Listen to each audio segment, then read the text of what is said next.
Let's talk skin. Let's talk truth. This is Barefaced Chat, and I'm Kelly Sainer. I've spent over 2 decades in aesthetics, seen behind the filters, under the makeup, and beneath the skin. On this podcast, we strip back the noise and get real about beauty, identity, and everything in between. Today, we're discussing hybrid working, NHS, and aesthetics. We discuss partnership. We talk about regulation, responsibility, menopause, and skin club. Because skin isn't just skin. It's your story, and I'm here for it. I'm Kelly Sainer. Are you ready for some barefaced chat?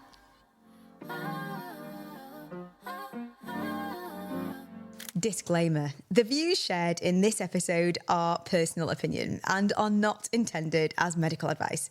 Always consult with a qualified professional before making decisions about your skin or health. Sharon. Hi. Thank you so much for joining me You're very today. welcome. I am so delighted that we finally have the time now to dedicate to one another, to be open, honest, be real. Mm-hmm. I think that we share so many different views, and this is our time now to actually be able to verbalize what we do every day. Yeah. Together.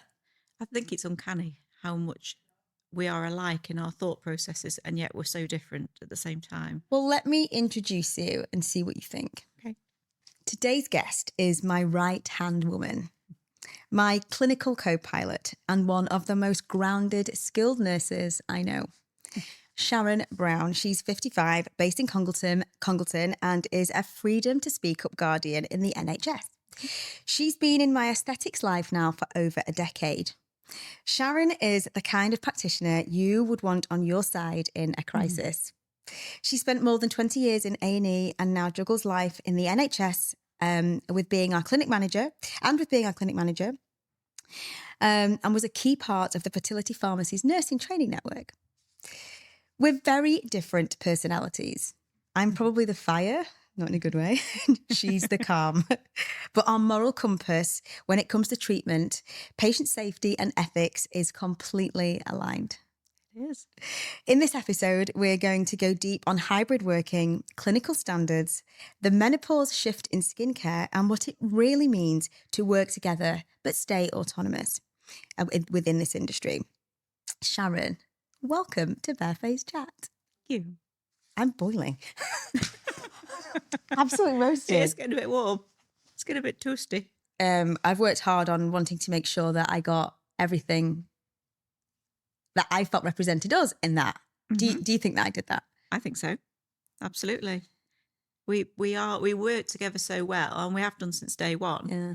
haven't we? Yeah, 100%. And I think that's probably how come we started to work together. Yeah. Because I came to you as a patient initially. Yes, you did. And we kind of gelled over the next few years of me coming to you, and a friendship blossomed from that. And the next thing I know, it's, Sharon, I'm setting up a clinic. Why don't you come and work with me? And well, the rest is history. It is history. I do you know, I forget this. Yeah. And because we've been working together for so long, like I say, 10 years more, and I've known you for longer, obviously, I do forget that. We started out like as patient and friend. Yeah. That's nuts. It's the friendship that grew out of me wanting treatments. And I did a lot of research before I found you. Oh, did you? So much research, because I was at that point completely new to aesthetics. I knew what I wanted. Yeah. I knew the sort of practitioner I wanted to provide that. And I was probably looking for somebody very similar to myself in hindsight, that had the ethics and accountability and everything else that goes with it. And I must have researched for probably about 6 months before I'm like, this is the person I'm going to. No. I feel honoured. And I guess now when patients come to me now, I try to give that same level of what I was looking for, if that makes sense. Wow, that's amazing, and yet really like humbling, because I respect you so much. And the more I've got to know you, the more I respect you. It's like that relationship, you know, between husband and wife or sisters, whatever. Like the more that you know somebody, if you genuinely can say that you respect them more, you haven't just got you've got a friendship, you've got something that transcends an everyday somebody. Yeah. Because you keep seeing the best in them, and you allow them their shitty days and you allow them their great days. Absolutely. And, I think when you work so closely with somebody in this industry, particularly, not just a general office or whatever, we can have days where we both go, oh, we despair. We make sure we don't bring our work into this because we're dealing with so many different things. Really important. So I think that you should know that, because I haven't taken anybody else on. That's how difficult it's been and how difficult it is to trust. So, we have a circle of trust and friendship that is unique. We do. Very 100%. unique. It's really quite special, to be fair. It is, and isn't I it? think it's something that comes along once in a lifetime and not for everybody. I agree. People don't get to experience that great work, friendship balance it's possible. 100. You couldn't have said it any better, to be honest. Well, what I want to do is because I do have so much admiration for what you do and for the stuff that you've dealt with in your life and the challenges that you face and overcome, and how much tenacity that you've got and staying power. And I know you've suffered from imposter syndrome a couple of times, over a period of times in which we all have. And I guess that's a really positive thing in a way, because it means that you're wanting to better yourself. Yeah, and it makes you take stock, I think, sometimes, and self-regulate and strive to improve your practice. For sure. Because I think probably the most dangerous practitioner is somebody who thinks they know everything. I completely agree. Because that, I've always said, even when I had student nurses in the NHS setting, if ever the day comes, they would say to me, well, how will I ever know as much as you, for example, or whatever? And I'm like, don't get me wrong, I don't know everything. And if the day ever comes that I think I do, or you think you do, that's the time to step away. I remember saying to a student in the same way, the day I become complacent is the day that this job is not for me. And I haven't had one day in aesthetics that I felt like that. No. Or medicine or whatever, which is incredible, right? Because it can be hard. It's tough, especially when you're autonomous. And I want to bring that in a little bit in the early day of my journey, actually being on both sides of the table, being on my own with patients, making decisions. And I know I see you sometimes when you come to me and go, oh, Kel, what do you think about this? I just need like your ears and eyes on it. Yep. And, I have had so many times when I've had it's only been me. I've had to rely on my own instinct in that moment. And that's really intimidating when you've got a patient and you're in the house or you're in the clinic on your own. It's really hard. But let's just touch a bit, if we can, Sharon, on your hybrid working and how you manage that, because I think that's quite tough. And if we look at what you do now to what you do, what you did when you were in the NHS, I think it's benefited you from doing both. And I've always wanted to pull you in. You've got one foot in the NHS and one foot in aesthetics. Yes. How do those two worlds support each other, and how do they clash? You know what? They can clash terribly, and they have done in the past. There's been times when I'm like, I don't know where my priority is. And that's a difficult concept to get your head around. So yes, it has got its complexities, but it's also got its benefits, because once you overcome those and get your time management and your priorities aligned, then the work-life balance is really good. You haven't got the pressures full-time of either role. Okay. I've done full-time in the NHS and it's exhausting. It's great. And I miss aspects of what I used to do. I really do. But it was time to move on to another aspect of the NHS. And it's having that balance that I can be here one day and the next day I'm going and doing something completely different. I love that. And then, as you know, I've got a little granddaughter now, so I have a day with her. So my week it flies by. No week is ever the same. No day is ever the same. Every day in the NHS, the challenges that come to me are different. No two challenges are the same. And the same here. I don't have any two patients that are the same on any one day or wanting the same thing, so to speak. So it really does have its benefits for you, not only your work-life balance, but your mental well-being as well. Oh, that's interesting. It really is. But you kind of have to get over that hump of knowing how to manage it. And once you do, it's much more plain sailing. So many practitioners do what you do and have one foot in the camp. And I didn't do that. No. I left completely. I went cold turkey. Would you, I mean, you haven't done this, so you haven't got anything to compare it to, but how did you find that, as in, was it really hard? Like, because I know you said to me, why don't you come over full time? And I'm like, it's quite scary. I'm trying. It's quite scary. Was that not scary? Because I had made my mind up, and it was scary. It was scary. It was a leap of faith. It was an industry that wasn't as big as it is today. And everybody around me was telling me not to do it. You've been doing it 4 years. Why on earth would you leave it to go into doing beauty? The stigma that was attached to moving was awful, really. But I knew in my hearts of hearts, this was the industry I was meant to be in. Right. And I remember my mum saying to me, why do you want to leave? You are going to leave a job. Or I said, I'm still going to be a nurse. It's just a different type. And that was important to me. So not leaving my qualification behind was the most important thing to me as well. I missed the children, but missed the nursing element of the NHS. I became very despondent because it was becoming a business. So whilst it was scary, I wasn't happy. No. And that's what drove me to be okay with the decision. Do you think that the NHS experience, because that leads us quite nicely onto my experience with the NHS, makes you a better practitioner? Do you think it's important? Because we see so many people they're like rats. They train and then they go straight into aesthetics. And we've always said, you need the experience. Like, do you think that makes you better or? It's difficult to say whether it makes me better. I'd like to think so. Because it makes you take that step back and sort of evaluate the situation and the patient and everything else that little bit more. Yeah, I would like to think that it has made me better. And also I've got experience, if a patient becomes unwell or they have a side effect, I recognise those things. When going through the medical history and they're on medication, I understand the majority of medications that they're on and what interactions they may have with anything that we've got planned, or indeed how it affects their skin, which if you're quite new and then you've gone straight off into aesthetics, you haven't gained that experience or life experience yet. I find your skills invaluable. I feel like it's between the two of us. If I was to crumble in a heap or fall or go, and hopefully vice versa, you would be like, Cal, and I'd catch you. I feel like that with you about your knowledge of the triage stuff that you did in A&E. Your knowledge is unbelievable.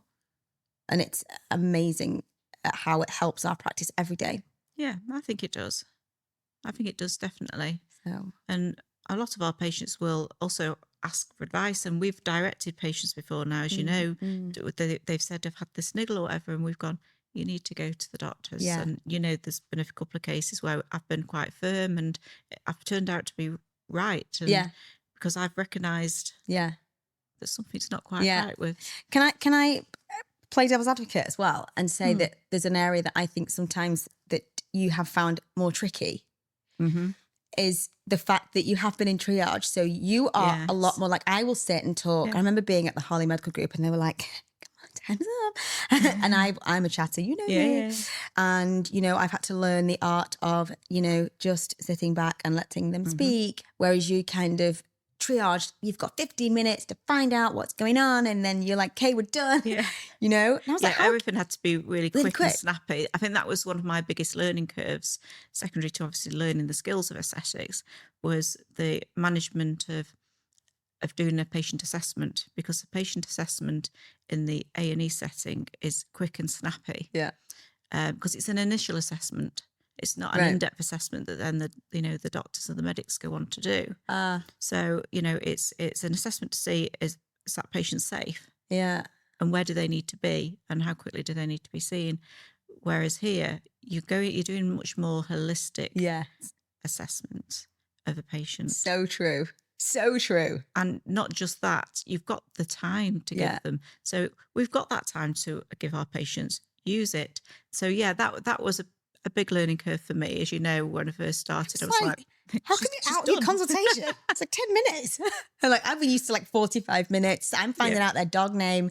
I know when they're next getting married. Like, I know their grannies and grannies. Yeah. Whereas to me, that wasn't relevant. But actually, it is. Yeah. It kind of is, because it gives you an idea of the person and what they're after. I mean, maybe I'm just nosy. I like to find out about everything. Maybe. But, you know, it does, for me, it builds a picture of that person. Personality. The personality, it lays them, it gives you their why. And that's a big one for us. I want to understand why that person, why now, why you, you know, all of it. Their why is a major part of what makes them tick. It absolutely is. Because you know fundamentally what is driving them to have come to see us in the first place. Yes, exactly. So do you wish more private clinics, or do you think more private clinics understood about governance? No, not all of them. No, I agree. No. Do you think they should? Yes. Why? Because it kind of underpins practice and safety, and the reporting of anything that may or may not happen, and keeping records, record keeping, confidentiality. It underpins everything.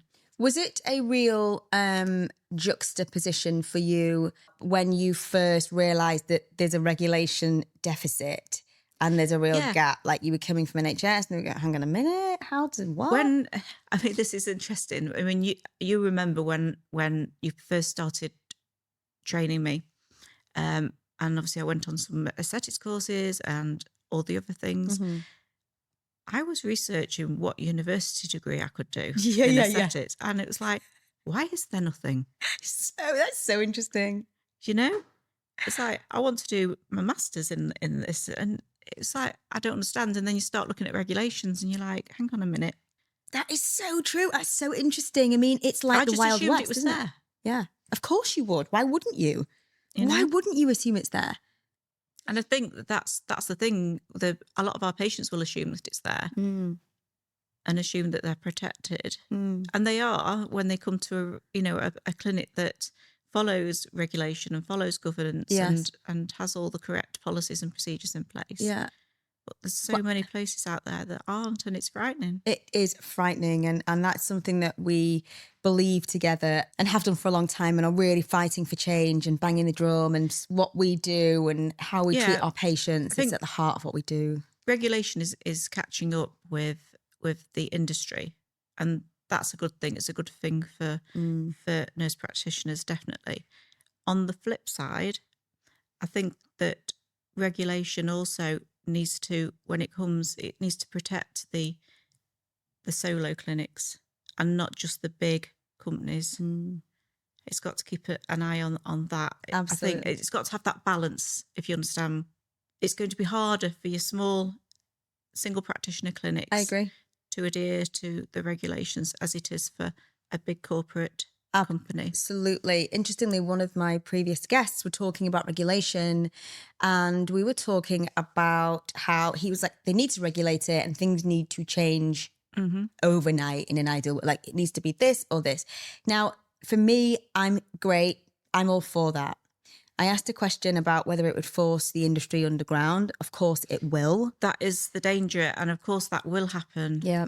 And that's dangerous as well, isn't it? It's really dangerous, but equally, just because the government say no, consumers that were able to afford a certain standard, whether that's at the lower end of the scale or whatever, will have an expectation, and they'll go, well, I still want the treatment. So I either do it myself, and we've seen that go wrong. We have.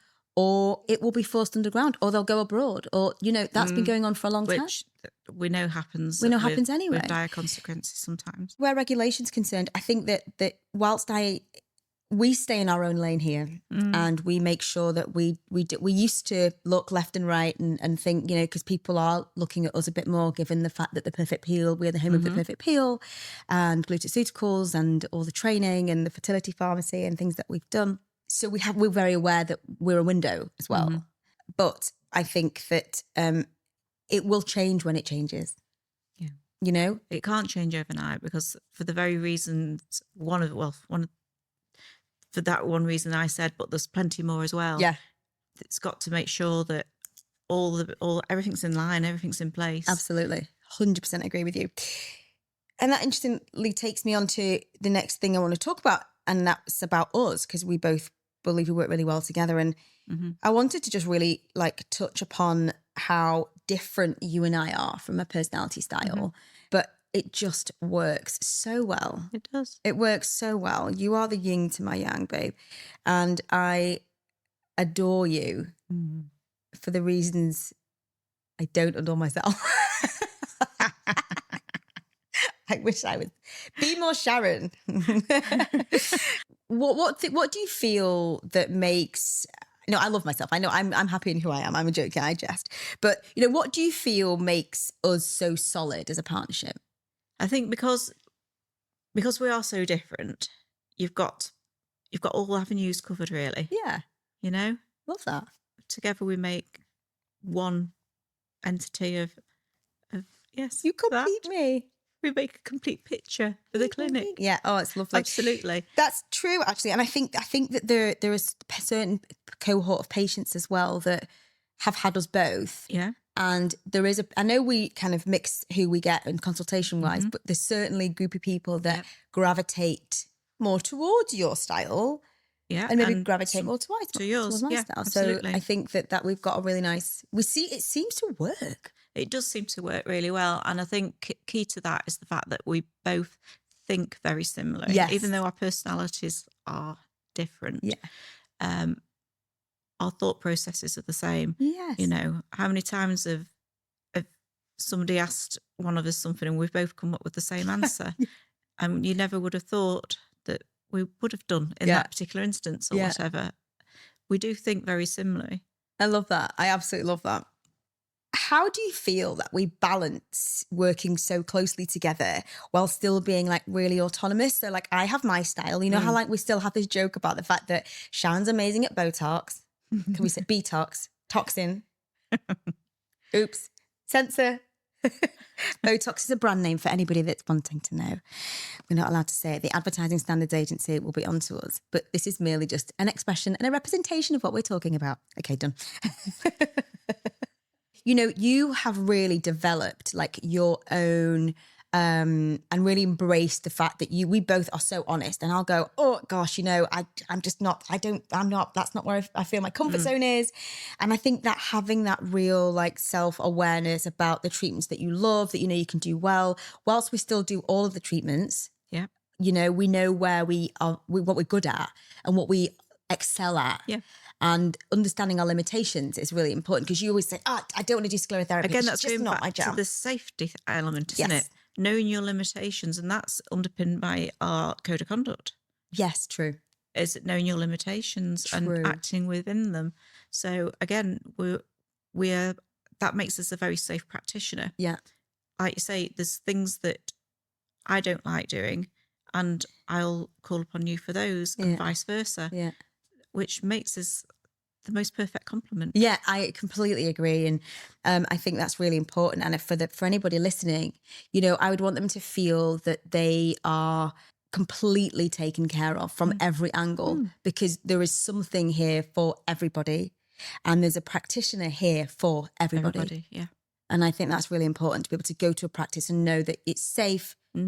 We work amazingly together. We're still aligned. We've got the same views. We come up with the same ideas and normally the same treatment protocols. Yep. But there are some things that we love doing and some things that we're not as keen on. And that's totally fine. But it doesn't make us not great at these other areas. No, it just makes us safe. And it totally makes us safe. Now, when we disagree professionally, because the odd time we will do, very rarely. I'm trying to think of one now, actually. But there'll be a time that we might go, oh, I know, I'm not sure, because that's healthy. Can you think of a time? I'm trying to think of one. Maybe about fillers. Maybe which filler type. Perhaps that's the only thing that we really kind of, I wouldn't call it disagree. We might just have a preference. Have different opinions on maybe the type but then when we do that and we sort of, like, you'll say a particular type and I'll say a particular type, and then it'll be, okay, you tell me why you think that, and then I'll tell you why I think that. And then we kind of come to a Yeah. decision between us, and we're like, oh yeah, I think Yeah. you're right, or you're right on Yeah. that one for this particular patient or whatever. Yeah, I'll try that, So- or I'll try this. So I think it's balancing Yes. each other's opinions. Yeah, and I agree. I think ultimately as well, it shows how much respect we've got for each other and each other's opinions and thought processes. Love that. Love that. And I think that, again, anybody that's listening, I would want them to feel reassured that we do take that really seriously. Because how many times when we've got a consultation, whether it's a new patient or somebody that's been with us since day dot, do we bring each other in? Yeah. Just to say, in this instance, we're thinking this, but I want a second opinion. It's a funny one. That's a big respect thing that, you know, and 9 times out of 10, we'll agree with whatever the other person's already thought of. I've got mixed views on this. I don't know whether sometimes patients would feel like, hang on, do they know what they're doing? Like, or am I reassured that they're getting a second opinion? Like, I think they like it. Sometimes the jury's out for me. Right. Because I think, do they think that I don't know what I'm doing and I need to get a second opinion? Or do they love the fact that actually, if you're in a wider setting, you would always get a second opinion? And I think it demonstrates honesty, safety again, and shows that we're open and transparent. Okay. Also that we've got that complexity of nursing knowledge and medical knowledge that we can bring into each other that are different. Yeah. I like that perspective because I think that is reassuring for patients to hear. And where I do have that kind of, you know, slight like recoil. Yeah.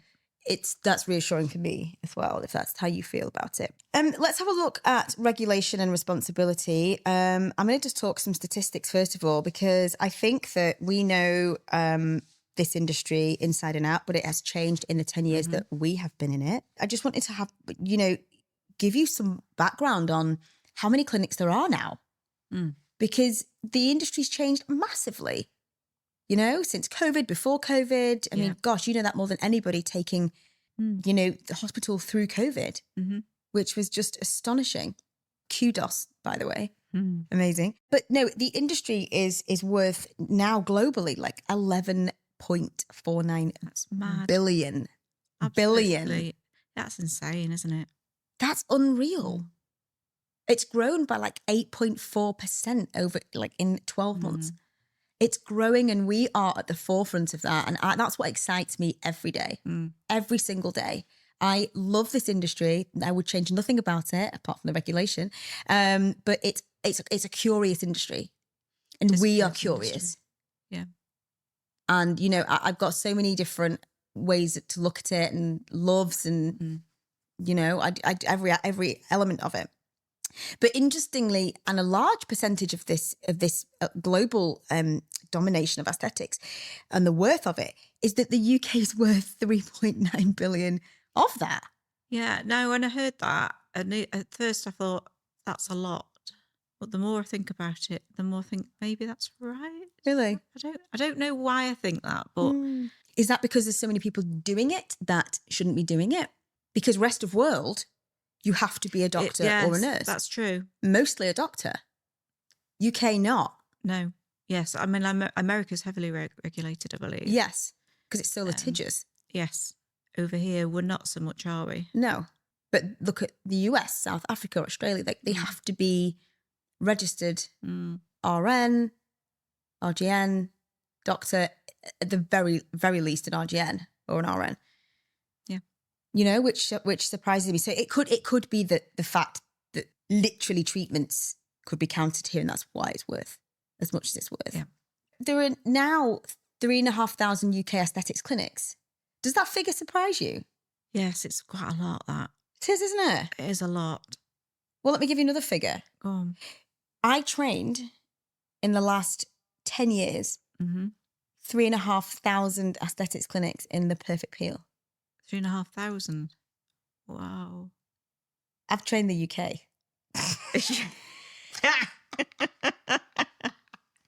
Trained the whole of the UK. I've trained everybody. No, I haven't trained everybody. But that's interesting. That's very interesting. That's practitioners, clinics. Don't know. You know? That's clinics. So that's a combination of, which I think is fascinating. It is. But, you know, there's about 7,500 actually like licensed practitioners, which again, you know, figures wise is unreal. But this is where the problem with the regulation comes in. And I think that, you know, with your background and understanding the NHS regulatory system and governance and stuff, the lack of regulation aesthetics. I mean, obviously you've made your peace with it now, but when you first joined, it must have driven you absolutely bonkers. Yeah, Coming up against what? Hang on. Yeah, I was probably overly cautious. Obviously, we are cautious practitioners, but it made me very overly cautious because I didn't quite understand what I was answering to. So you have to take yourself back to overridingly, I'm answerable to the NMC, so I've got to abide by that code of conduct, and as long as you're doing that, then you know. It was one of your big mantras, because it is mine, you know, in dealing with patients and about keeping them safe, is one of your big mantras, because you'll know what mine is, emotionally with the patient. How do you deal with saying no? What is that a mantra for you? Like, it's genuinely my mantra. Yeah, I don't mind saying no at all. At all. That comes very easily if somebody's asking for something and I don't think it's appropriate. And I have done. I would say 9 times out of 10, you're respected for it. Yeah. And they'll listen to what you have got to suggest. Yeah. I have had that 1% that has been really cross. And, you know. Tell the listeners a story about the patient that wanted to see our insurance documents. Obviously, we're not going to breach confidentiality. We can just talk about the situation. She said something about wanting to have some treatment with thermophane. Oh yes. And didn't she, before we did the treatment? Yes, she wanted to see insurance documents and everything from what I can recall vaguely now. And why did that make you feel? And she wanted like my NMC number, right, and your NMC number. Didn't she? And everything. She wanted every little detail, didn't she? And didn't you ask why? And didn't she say something like, "It's just in case I"? It's just in case I need it to sue you. That's ballsy. In case I need to sue you. Yeah. I can't remember the full story, but yeah, those little bits stick out. I mean, you go, girl. That's brazen, isn't it? That is quite brazen. But that's a bit of a red flag, isn't it? Really? It's a red flag, and it's a maybe we're not the clinic for you. Yeah. Kindly goodbye. Yeah. But you know, that's always kind of stuck with me, that story that you told me, and you came into me like a rabbit in the headlights, saying she's asking for this information up front, and I've not done the treatment yet. I'm like, okay, we're going to say no. Yeah. So we did. Anyway, I had another one, didn't I, where I refused to do a particular treatment. We won't go into detail, but she'd not been to us before. And because I said no, she stormed out, slammed the door, saying she hopes that we can afford to say no to people like her. And, you know. We can. But it's not just that. It makes us a safe, ethical practitioner. Absolutely. It's not about that forwarding It's not about, because that is a bad practitioner who would treat somebody just for the money. I remember we didn't get walk-ins when I was at the Regency Hospital. We never got walk-ins. No. You had to make an appointment. And I remember that one of the receptionists came up to my room, because when I was at the Regency, I was able to get, when I met you, I had practicing privileges there as a consultant, and walk-ins just wasn't a thing. So I got a knock at the door to say there's a patient that would like to just have, she's here. They noticed an opening in my diary and said it was okay that she came in today. So she came in to see me, and she clearly looked like she'd recently had treatment. Okay. And she said to me, I need you to do my lips today. And I said, oh, actually, you know, part of our cooling off period and part of the consultation relies upon you going away, thinking about it, and coming back, and we'll see you again. Because we can't just do a treatment on the day. And this particular person was absolutely steaming, fuming. It's mad, isn't it? She was hot. They're so indignant that we won't do what they're asking just because they're paying. She was so angry. She said to me, this is my face and my money. And I actually found myself, I would never normally be this ballsy back, but I was like, well, you know what? You know, in a really nicest way, it's my PIN number, and it's my choice, and it's my needle, and it's my practice, and it's this isn't right for you or me today, but let me see you in a few months' time. She went, somebody will do it today. And I said, I'm sure somebody will. Yes. Somebody will. Somebody will, but it's not me. So good luck on your quest. But that won't be with me today. And I remember it like it was yesterday because I was so nervous and so intimidated and so scared that something was going to happen because this woman had really intimidated me. And in a moment, I could have made a really bad decision. Yes. Yeah, absolutely. When somebody's really cross and they're stood in front of you, it could be very easy to say, all right, okay, then just to diffuse the situation, but that's not the right thing to do. Do you think that's what happens with celebrities and their practitioners? Do you think they say, I have the money, you do it? Why do people make certain celebrities look like overdone? Why is that? And probably for that very reason. It's the publicity of that celebrity as well that could maybe potentially negatively impact their business if they refuse to treat them. It's an interesting one, isn't it? It is an interesting one. You could debate that one for hours. Well, yeah, this is the thing. I mean, this is what we're here to do. So, we can debate it for as long as you want. Okay, let's just talk then at the date. I want to touch on the dangers of when someone with less training tries to do what we do. Why would that jeopardize the patient if they'd had less training than us? And we see this day in, day out. We see loads of people going to practitioners that have done a day course, paint by numbers. What are the risks, Sharon, with that practitioner, and what are the risks to the patient? Well, there's the obvious risks of not understanding side effects or complications fully, completely. I mean, they may have been touched on their day course, but it's having the experience of knowing how to deal with them. But also the paint by numbers type training, it doesn't allow for the individuality of every single person that comes in to the clinic. No two faces are the same, unless they're twins. And even then there's slight differences. You know what I mean? So the placement of products will never be the same. It's always going to be a little bit different. Or what you do or the treatment plan you do is always going to be, it's got to be individualised to the patient. It's an individualised plan that we put to our patients when they come in. We don't just go, oh, you want cheek fillet? Right, okay. Let me have a look at the graph over there. It's, well, actually, you need this lifting or you need a bit of volume here.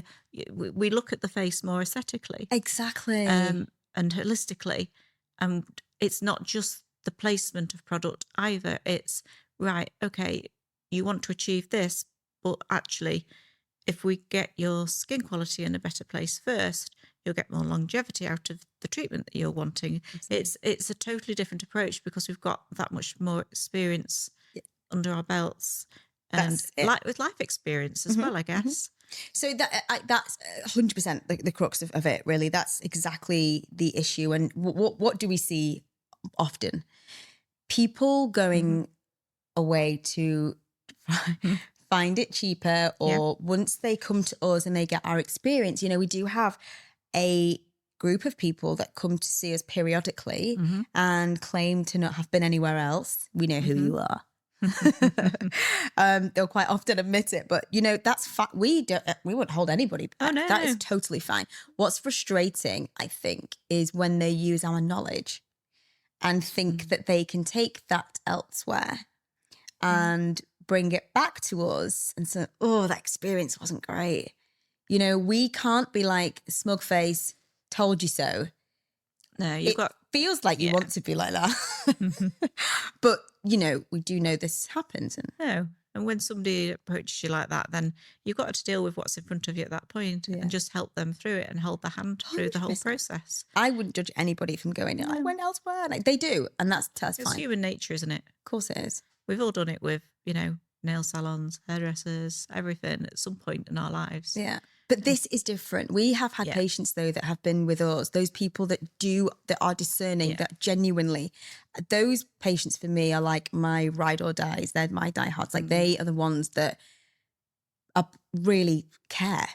That's it. I think as a patient, once you find somebody that you're comfortable with, not just comfortable, but you feel a good fit within that clinic base, that's key. That's golden. Isn't it? And that's what keeps them coming back time and time again. And what is that what drives you? Yeah, it's like a family, isn't it? Yeah. I think our patient base is our family. It's our work family. What is your driver when it comes to this industry? Do you know what? I think I said to you the other day, actually, I had a patient that I did a treatment on, and it wasn't injectables or anything like that, which it was a really nice treatment. And she's not in a good place at the minute, and she just really enjoyed it. She just, the appreciation at the end of that time that I'd spent with her, she was so grateful, and it made her day, but more importantly, it made my day, because that's what it's about for me, is making somebody feel good about themselves, not just aesthetically, but their mental well-being as well. And a lot of what we do does impact that. So true. You know? Love that. Love that for you. Well, this takes us on really nicely to now, like the things that we've seen change and develop in our demographic. We've never been like the younger end of the scale as much. I think people have recommended people to us, and that's been a lot of what we've done.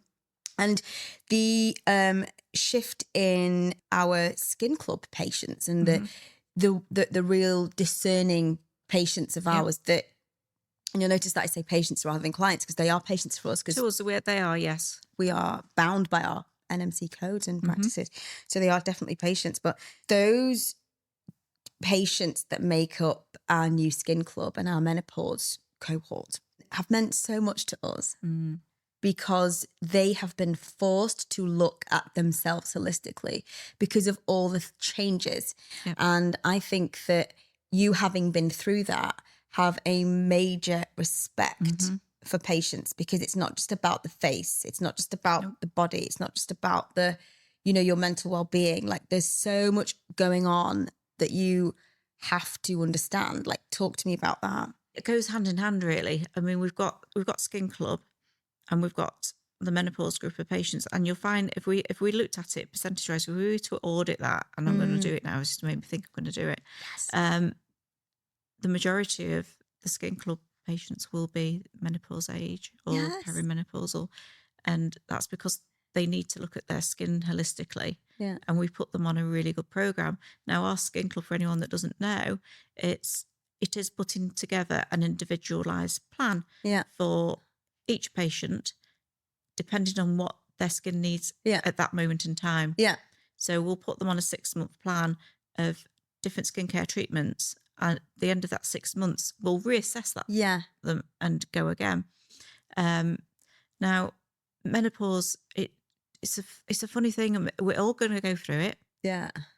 And if you think about it statistically, from when you start at perimenopause to the end of your life, it's the majority of your life that your skin is going through that. I know, a very depressing thought. Sorry, guys. Why don't they teach us that at school? Estrogen lowers, so your elastin diminishes and collagen diminishes. I mean, it diminishes. It goes off a cliff. It really does go off a cliff. And that's also reflective. I know I'm moving at pace now, but that's reflective in the changes in the aesthetic industry, from just being Botox and fillers to biostimulators and PRP and things to There's been a decline in fillers. There has been a decline in fillers. We're seeing that in the clinic. We're looking at thickening the skin quality and, you know, getting that volume and making the skin do deep what it's forgetting to do, sort of jogging its memory. Yeah. So we're seeing that because age is happening at the same time, right? It is. So what I always like to think, poor women, and I say to my patients, what we need to do is not reverse the aging process, because we're never going to be able to do that. No, we can't. But we can put the brakes on a little bit, you know, slow things down. So let's just slow things right down. Yeah, I love that. I think that sounds amazing. We've got that down to a T with our Skin Club and our holistic approach. Where we do everything. I mean, I'd love to open Skin Club up to really start, you know, for everybody. And I think it is. It's open to everybody. We have a nice demographic of younger people. We have got some younger people, especially those that have got weddings coming up or big events coming up. Absolutely. That's been amazing for me to see that real influx and shift in people that have wanted to start respecting their skin and skin journey, and, you know, realizing that by the time they've bought XYZ product, they could actually be really changing their skin. And interestingly, a patient said they were going to do Skin Club alongside a healthy lifestyle. Yeah. I was like, that's brilliant. It is. And also that comes to another shift that we're seeing in that we are starting to get more younger people through the doors, but they're not coming through for injectables per se. They're coming through because there's a shift out there in the media and everything else about looking after your skin and the importance of SPF and the importance of taking your makeup off at night. So they want to get into a good skincare routine and they don't want to be just using, you know, drugstore brands. They want to use quality things that's going to see them through. And you know, that's what we can deliver. That's what we can advise them on and take them through that skincare journey that's going to actually see them through. Yeah. For decades. Yeah, they're becoming discerning and now they're realising that actually, you know, they can do something about it and with the advice that we're giving them, it's possible. It puts them in a better footing for the future than maybe our generation was. I completely Our agree. generation was, you know, no SPF, go out in the sun, put a bit of, maybe a bit of oil on. Yeah. You know. Bake yourself. The damage education that we've wasn't there. done to our skin because exactly the education wasn't there, but it is now. You know, and we're now the educators. Same with smoking. Same with smoking. Do you think the industry is finally taking menopause seriously? I mean, do we have a long way to go? Are we just getting started? I think we're just getting started, definitely. There is a shift. You are seeing, you know, a lot more menopause mentioned in the aesthetics magazines and in the aesthetics industry per se. But I think it's the tip of the iceberg. I think we need to embrace it more, you know. We need to embrace it's not something that we can stop. It's not something that we can do anything about, as in, here's a magic pill and nothing's going to, you know, it's not going to happen. We've got to embrace the menopause and what happens to our body, but it's the way we embrace it. Do you know what shocked me? The youngest person that was diagnosed with menopause was 12. I was going to say, years old. Children. And how devastating that is. That tells me that there are so many thousands of women, young women, as well as older women, and that we get taught that it happens at a particular stage in life. And it doesn't. It happens at a different stage for everybody, doesn't it? So with the education that needs to be done, it's okay we've got some part of the way. We're talking a bit more and conversations moved on. But that in relation to what we do, I think we make that part of all of our consultations. We do anyway, but we need to really be thinking consciously about talking about this and making this be something that every patient, man, woman, they are talking to their significant others about as well. It's a normal part of life. But it changes the perception of you. It causes all sorts of shifts in mindset, depression, skin There's health. There's been a lot of stigma associated to it, hasn't there? Yeah. Historically.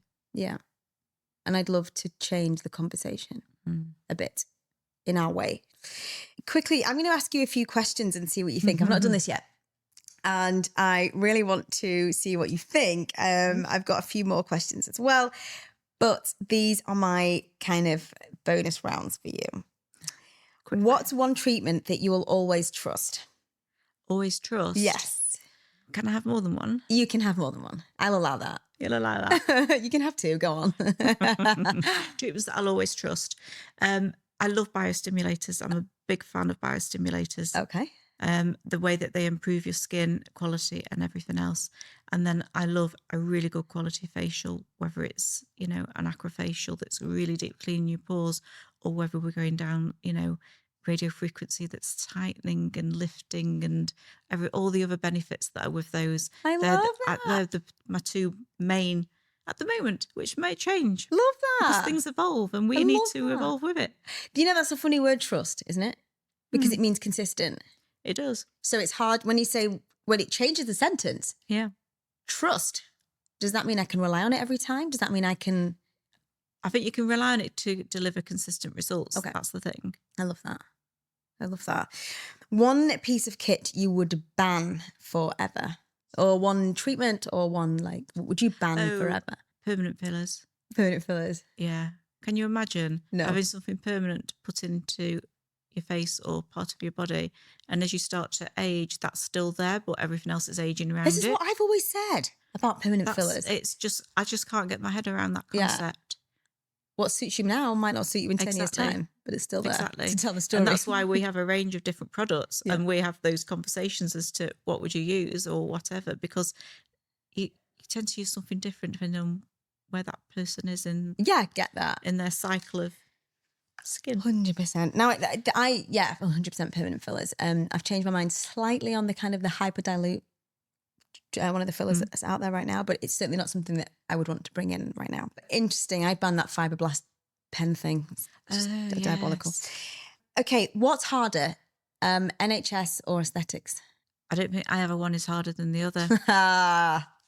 That's the political answer. They have their own challenges and their own benefits. I don't think either one.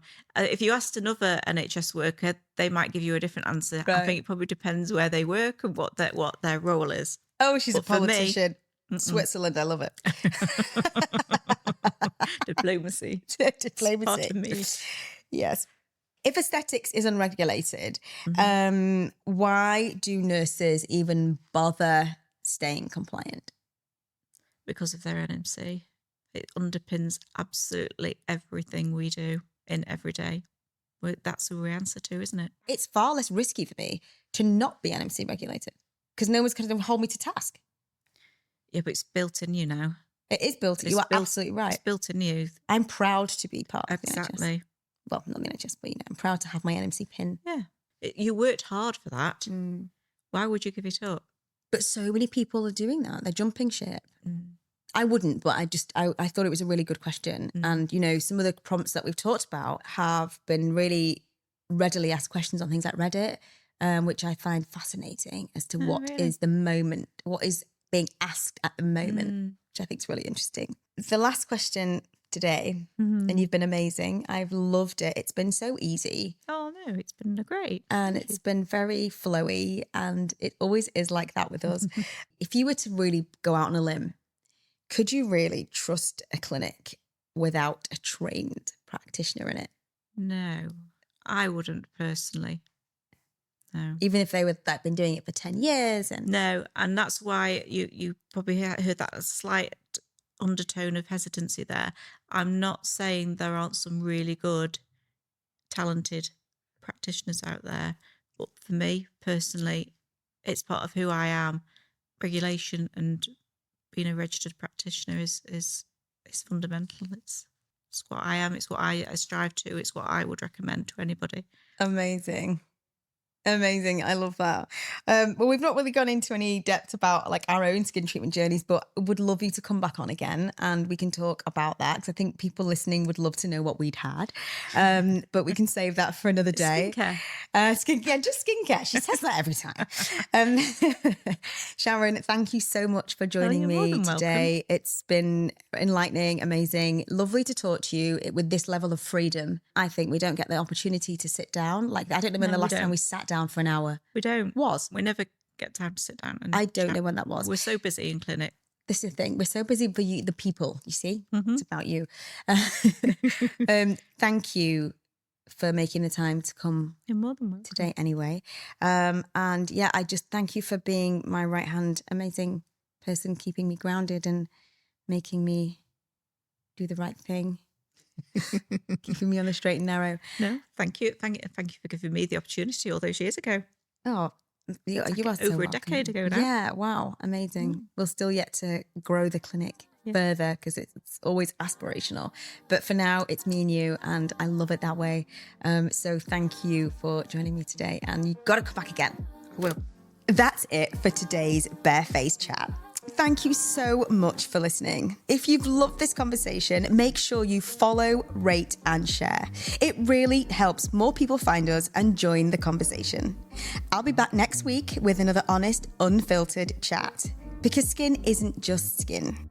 It's your story, and I'm here for it.